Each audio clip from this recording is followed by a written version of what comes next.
Zaczynam od poniedziałku. Ile razy słyszałeś ten tekst? I bez znaczenia, czy jest to trening, dieta lub nauka, tydzień później zostaje jedynie wspomnienie po tej zmianie. Wiem, dlaczego tak się dzieje i powiem Ci, jaka jest alternatywa. Cześć, jestem Tomek. Dwukrotny mistrz świata w kung fu. A poza tym biegam maratony i ćwiczę sporo na siłowni. Mieszkałem w Chinach, Indonezji. Od 25 lat buduję życie na dyscyplinie. A na tym kanale pokazuję, jak to robię.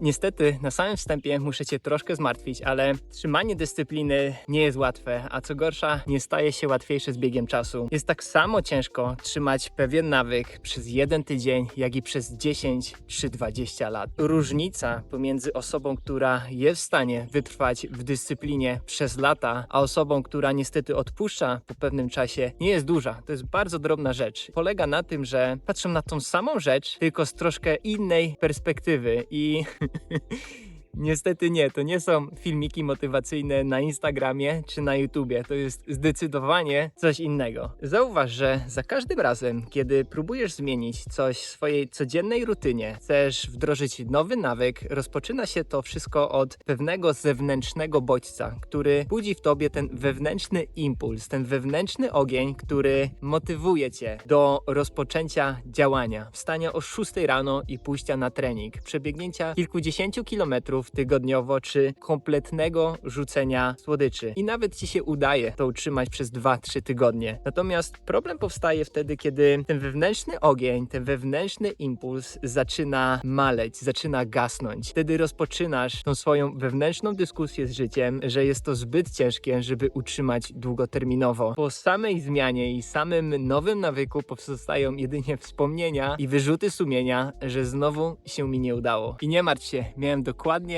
tak samo. Jest to normalne. Większość ludzi boryka się z tym samym problemem. Za chwilę opowiem Ci, w jaki sposób możesz to zmienić i jakich narzędzi na co dzień możesz używać, które pomogą Ci wytrwać w dyscyplinie przez lata. Teraz czas na 12 km biegu. Tą jesienią biegnę maraton w Budapeszcie, który chcę przebiec w 2 godziny i 55 minut. Także w międzyczasie, jeżeli podoba Ci się tego rodzaju content, kliknij guzik subskrybuj, daj lajka, a ja zabieram Cię na wycieczkę po Budapeszcie.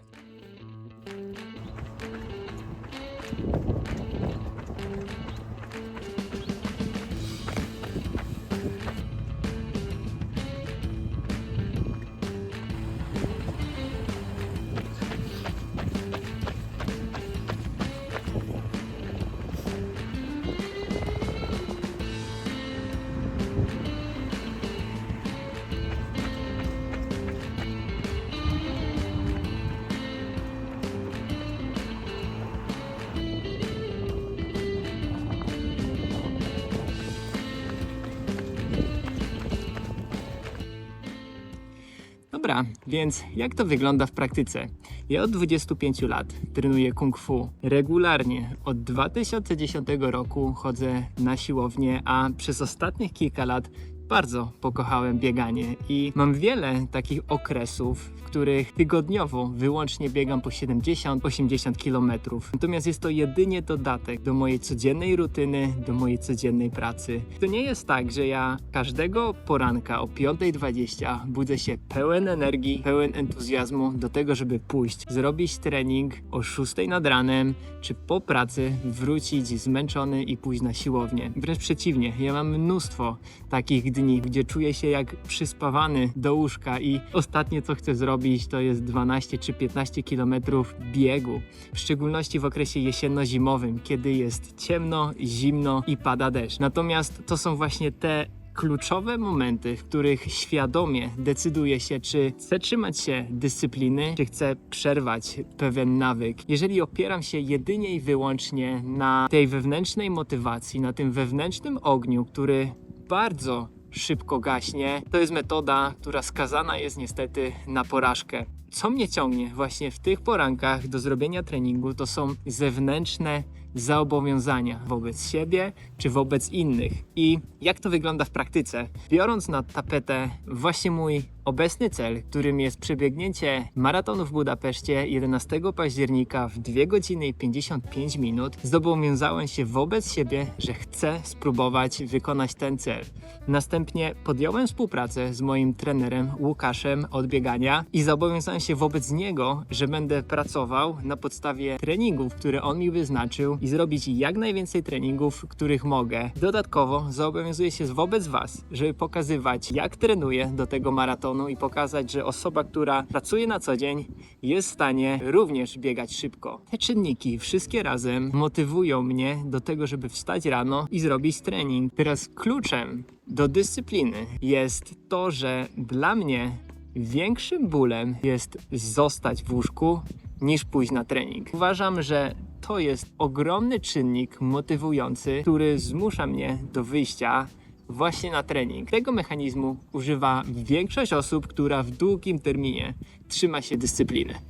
Opowiem Ci na przykładzie, jak wygląda zobowiązanie wobec innych oraz umiejętne zarządzanie bólem. Zrobimy to na bardzo prostym przykładzie trzymania diety. Wyobraź sobie, postanawiasz przejść na dietę. Chcesz stracić parę kilo i zauważyłeś, że słodycze Cię bardzo często gubią. I od poniedziałku przestajesz jeść totalnie słodycze. I udaje Ci się to na podstawie Twojej wewnętrznej motywacji. Od poniedziałku nie jeść w ogóle słodyczy, pomimo wielu pokus dookoła. Natomiast przychodzi ta sobota, te urodziny u Twojego znajomego czy u Twojej znajomej, na którą idziesz i wiesz, że będzie mnóstwo przyjaciół, dookoła placki, tort i inne słodycze. Oparcie się jedynie i wyłącznie na tej wewnętrznej motywacji drastycznie zmniejsza szansę na to, że odmówisz komuś tego placka. Zresztą nie muszę Ci tego tłumaczyć, bo podejrzewam, że setki razy doświadczyłaś właśnie takiego scenariusza. I wyobraź sobie teraz tą samą sytuację, tylko z zastosowaniem zobowiązania zewnętrznego i mądrego zarządzania bólem. Chodzisz właśnie na tą imprezę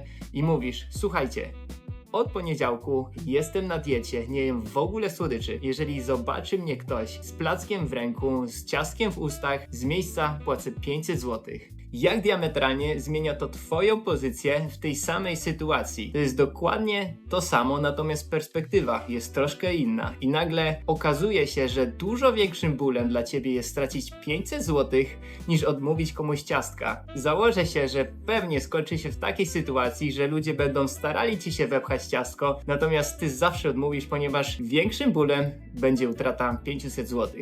Od wielu lat zastanawiałem się, w jaki sposób wdrażać tego typu narzędzia, w jaki sposób używać zewnętrznych czynników, zewnętrznych zobowiązań, żeby pomagały mi trzymać dyscyplinę i pomagały mi osiągać cele, które sam sobie wyznaczam. I od kilku lat wspólnie z zespołem rozwijamy aplikację Live Masters, która używa na co dzień właśnie takich schematów, właśnie takich narzędzi, aby pomagać Tobie rzucić pewne nawyki lub dobre nawyki w sobie wyrobić. Aplikacja Live Masters ma na celu zmienić nudne i monotonne śledzenie nawyków w angażującą grę. Ona grywalizuje śledzenie nawyków. Ustalasz sam, jakie nawyki chcesz śledzić lub jakich nawyków chcesz się pozbyć. Co tydzień grasz jeden mecz z przeciwnikiem, inną osobą, która również śledzi różnego rodzaju nawyki. Uczestniczysz w lidze, zdobywasz medale, punkty i to bardzo angażuje. Jeżeli jesteś zainteresowany i chcesz zobaczyć więcej na temat aplikacji, link znajdziesz w bio. A ode mnie na dzisiaj to wszystko. Jeżeli podoba Ci się content, jesteś ciekawy, czy uda mi się przebiec maraton w Budapeszcie, kliknij guzik subskrybuj, daj lajka, zostaw komentarz. Ode mnie na dzisiaj to wszystko i do zobaczenia za tydzień. Cześć!